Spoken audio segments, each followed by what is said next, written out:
Hey guys, once again welcome back to the beautiful world of medicinal chemistry. Medicinal chemistry में आप सबका स्वागत है। मैं हूं आपका सबका लड़का रुपेश।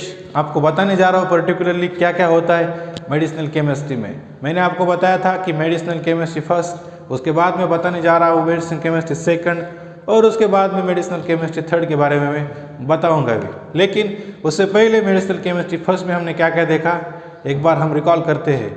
मेडिसिनल केमिस्ट्री फर्स्ट में हमने देखा था कि दो पोर्शंस आते हैं। फर्स्ट जो होता है वो एटोनॉमिक नर्वस सिस्टम होता है, देन उसके बाद में सेंट्रल नर्वस सिस्टम आता है। उसमें हमने दोनों भी सिस्टम में हमने देखा था कि वहाँ पर स्ट्रक्चर्स आते हैं, वहाँ पर सिंथेसिस, वहाँ पर सार, वो स्ट्रक्चर्स कैसे कैसे हमारे दिमाग में फिट करने के, वो भी मैंने आपको बताया था। उसके बाद में छोटा सा पोर्शन रह जाता है, वो मेरे को बताने की बहुत एक्साइटमेंट थी, इसलिए मैंने आपको बताया।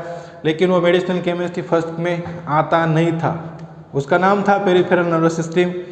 उसमें भी मैंने आपको बताया था कि दो पोर्शंस आते हैं, आपको पता होगा, लोकल एनेस्थेटिक और उसके बाद में स्केलेटल मसल रिलैक्सेंट आता था। ओके, तो लोकल एनेस्थेटिक में भी हमने देखा था। वो जो लोकल एनेस्थेटिक है यहाँ पर मेडिसिनल केमिस्ट्री सेकंड में यूनिट 5 में आता है। तो मैं बाद में एक और बार बताऊंगा आपको कि क्या क्या आता है क्या क्या नहीं, लेकिन जस्ट रिकॉल कर रहे हैं हम कि पीछे हमने क्या क्या देखा था। ओके, अब मैं आपको बताऊंगा कि मेडिसिनल केमिस्ट्री 2 क्या होता है और उसमें कौन कौन से यूनिट आते हैं। तो उसमें unit 1, unit 2, unit 3, unit 4 and unit 5, basically यहाँ पर 5 टाइप के यूनिट्स आते हैं। उसमें क्या क्या आता है हम देखेंगे, लेकिन उससे पहले जो देखना जरूरी है वो यह है, medicinal chemistry first, second and then third. Medicinal chemistry first जो है वो बी फार्मेसी के सेकंड ईयर के 4th सेमेस्टर में आता है। Medicine chemistry second B pharmacy के 3rd ईयर के 5th सेम में आता है, और थर्ड जो होता है वो 3rd ईयर के 6th सेम में आता है। ये जानकारी आपके लिए ज़्यादा इम्पोर्टेंट नहीं होगी, लेकिन बताना चाहता हूँ कि ये जो मेडिसिनल केमिस्ट्री सेकंड और थर्ड है वो होल 3rd ईयर में आता है। इसलिए आप पहले से ही यहाँ पर प्रिपरेशन करने की कोशिश कीजिए। यहाँ पर वो जो स्ट्रक्चर्स है, वो जो सार्स वो आपको बताने जाऊँगा मैं, वो आप दिमाग में फिट कर लीजिए पहले से ही। ओके, तो इसलिए मैं बताऊँगा वो 4th, 5th and 6th semester में। हमारी फील्ड यानी फार्मेसी फील्ड को आप कोई भी फील्ड से कंपेयर कर सकते हो, जैसे कि MBBS हो, नर्सिंग हो, BDS हो, कोई भी फील्ड से। हमारी फील्ड में स्ट्रक्चर्स आना यानी आना होता है। ओके, हमारे फील्ड में यानी फार्मेसी फील्ड में कोलॉजी भी पढ़ाया जाता है और मेडिसिनल केमिस्ट्री भी पढ़ाया जाता है, लेकिन बाकी और फील्ड में मेडिसिनल केमिस्ट्री का वहाँ पर मेंशन नहीं किया जाता है, वहाँ पर सिर्फ कोलॉजी पढ़ाया जाता है। लेकिन हमारे फील्ड में दोनों भी, कोलॉजी भी आना ज़रूरी है और मेडिसिनल केमिस्ट्री भी आना ज़रूरी है। इसलिए मैं आपको मेडिसिनल केमिस्ट्री बार बार यहाँ पर बताने जाता हूँ। ओके, जो मेडिसिनल केमिस्ट्री 2 है उसमें जो आने वाले यूनिट्स है वो आप देख सकते हैं। यूनिट 1 में क्या है कि एंटी हिस्टामिनिक एजेंट्स।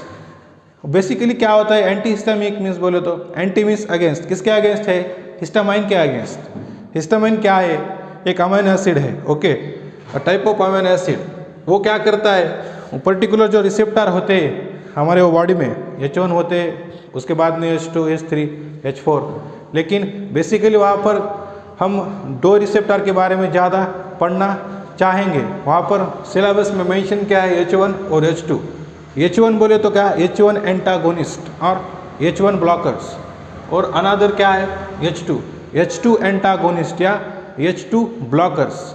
यानी क्या, वो रिसेप्टर पे जाके वो रिसेप्टर पे जाके जो ड्रग होता है वहाँ पे रिसेप्टर के जाके बाइंड होता है और एंटागोनिस्ट लाइक एक्शन वहाँ पे प्रोड्यूस करता है, इसलिए वो H1 एंटागोनिस्ट या H1 ब्लॉकर बताया है। देन आता है गैस्ट्रिक प्रोटॉन पंप। वो हमारे जो GIT है, GIT means what, gastro intestinal tract. वहाँ पे क्या होता है, एसिड का सिक्रीशन होता है, आप सबको पता ही होगा। एसिड कौन सा, HCl।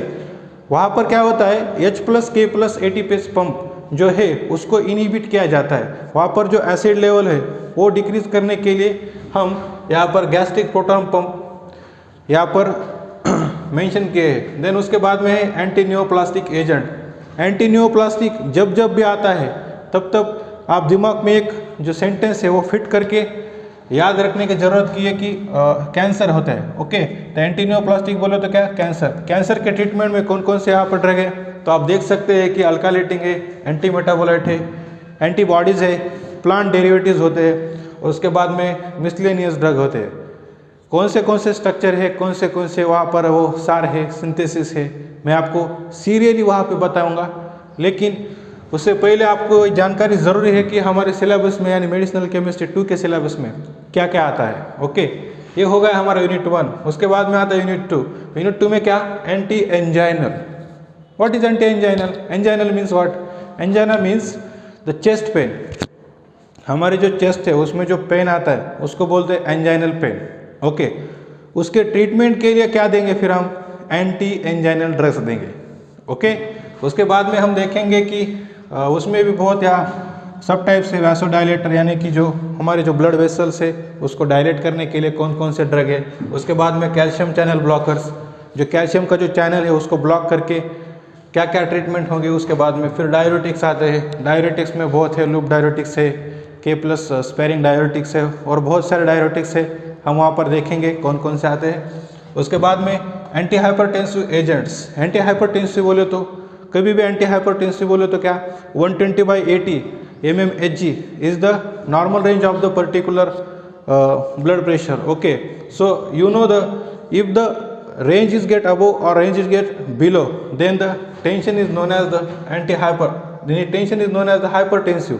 Okay, so उसके अगेंस्ट जो हम एजेंट देने वाले हैं उसको बोलते हैं एंटी हाइपरटेंसिव एजेंट्स।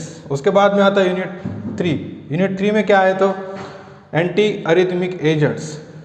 अरिथमी बोले तो क्या, हमारे जो हार्ट बीट है, हार्ट बीट पर सेकंड, उसका जो काउंट है पर मिनट, उसको बोलते हैं अरिथमिक। उसका काउंट अगर बढ़ेगा या डिक्रीज होगा तो उस कंडीशन को बोलते हैं क्या, अरिथमिक कंडीशंस।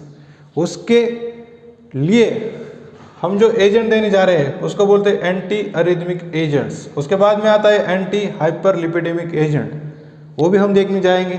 फिर कोएगुलेंट है, एंटी कोएगुलेंट है। फिर drug user in the congestive heart failure. Heart failure में कौन कौन से ड्रग आते हैं, उनमें कौन सा सार है, कौन सा सिंथेसिस है, वो भी हम देखेंगे। ओके, उसके बाद में यूनिट 4 में क्या है को, एंडोक्राइन सिस्टम के लिए कौन कौन से ड्रग है। एंडोक्राइन सिस्टम में बेसिक पोर्शन है जो कि सेक्स हार्मोन है, इरेक्टाइल डिस्फंक्शन है, ओरल कॉन्ट्रासेप्टिव, कॉर्टिकोस्टेरॉइड, वो भी देखने जाएंगे। लेकिन उसके बाद में है थायराइड और एंटी थायराइड ड्रग्स। और जो हमारा लास्ट यूनिट है यूनिट 5, उसमें से एंटी डायबिटिक एजेंट, यानी जो हमारी ब्लड शुगर लेवल है वो जो ब्लड में रहती है उसका जो काउंट है अगर वो बढ़ता है तो उसको बोलते हैं डायबिटीज़। उसके लिए जो एजेंट देने जा रहे हैं उसको बोलते हैं एंटी डायबिटिक एजेंट्स। उसके बाद में आता है लोकल एनेस्थेटिक। लोकल एनेस्थेटिक मैंने आपको पेरिफेरल नर्वस सिस्टम में बताया है, आप पीछे की वीडियो सीरीज़ में जाके देख सकते हैं। उसके बाद में भी फिर आपको मैं बताने जाऊंगा कि क्या होते हैं लोकल एनेस्थेटिक, उसमें कौन कौन से बेंजोइक एसिड है, एनिलाइड है, मिसलेनियस है, हम देखेंगे। वो भी सीरियल देखेंगे, unit 1, 2, 3, 4 and 5. There are the 5 units in that medicinal chemistry 2, so you should know about that. Okay, so guys, till then in the next lecture I will told you about the basic information of the antihistaminic agent, what are the H1 blockers, what are the H2 blockers. Okay, so till then, bye.